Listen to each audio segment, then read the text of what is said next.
Փորձը ցույց է տալիս, որ ամանորին ընթരാճ հանցագործությունների թիվն աճելու միտում ունի։ Մասնավորապես ավելանում են անասնագողության, առևտրի կետերից, կրպակներից ու վճարումների փողոցային կայաններից կատարվող գողության, կողոպուտի եւ գրպանահատության դեպքերը։ Ոստիկանության Արագածոտնի մարզային վարչության պետի հանձնարարականով հանցագործությունները կանխելու նպատակով նոյեմբերի 8-ից ենթակա բոլոր ստորաբաժանումներն անցել են ուժեղացված ծառայության։ Գիշերային ծառայություն է կազմակերպվում ողջ մարզի տարածքում, իսկ շրջիկ խմբերը ծառայությունն իրականացնում են պարտադիր լուսային փարուսիկներով վերազինված մեքենաներով, ինչն առավել արդյունավետ է դարձնում միջոցառման կանխարգելիչ բնույթը։ Ուժեղացված ծառայության մեկնարկից դեռ մեկ շաբաթ էլ չանցած նոյեմբերի 14-ին ոստիկանության աշտարակի բաժնում արձանագրվածը միջոցառման արդյունավետության ապացույցն էր։ Գիշերային ծառայություն իրականացնող խումբը ժամը 4-ի սահմաններում Կոշ գյուղից գողություն կատարելու կասկածանքով բաժին բերման ենթարկեց Քանաքեռավանցի նախկինում ազատազրկված 1971 թվականին ծնված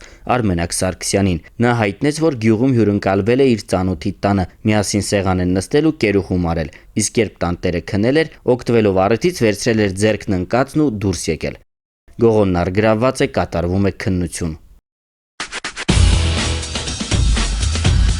Ըստ ոստիկանության օպերատիվ հաղորդագրությունների ամփոփագրերի նոյեմբերի 15-ից 16-ը հանրապետությունում արձանագրված մարմնական վնասվածք հասցնելու 10 դեպքից բացահայտվել է 9, բացահայտվել է գողության 6, խարդախության 11 եւ յուրացման 3 դեպք։ Նախկինում կատարված հանցագործություններից բացահայտվել է մարմնական վնասվածք հասցնելու 1 դեպք։ Անցած մեկ օրվա ընթացքում հանրապետությունում արձանագրվել է ճանապարհատրանսպորտային 5 պատահար, ինչի հետևանքով 1 մարդ զոհվել է, 5-ը ստացել տարբեր աստիճանի մարմնական վնասվածքներ։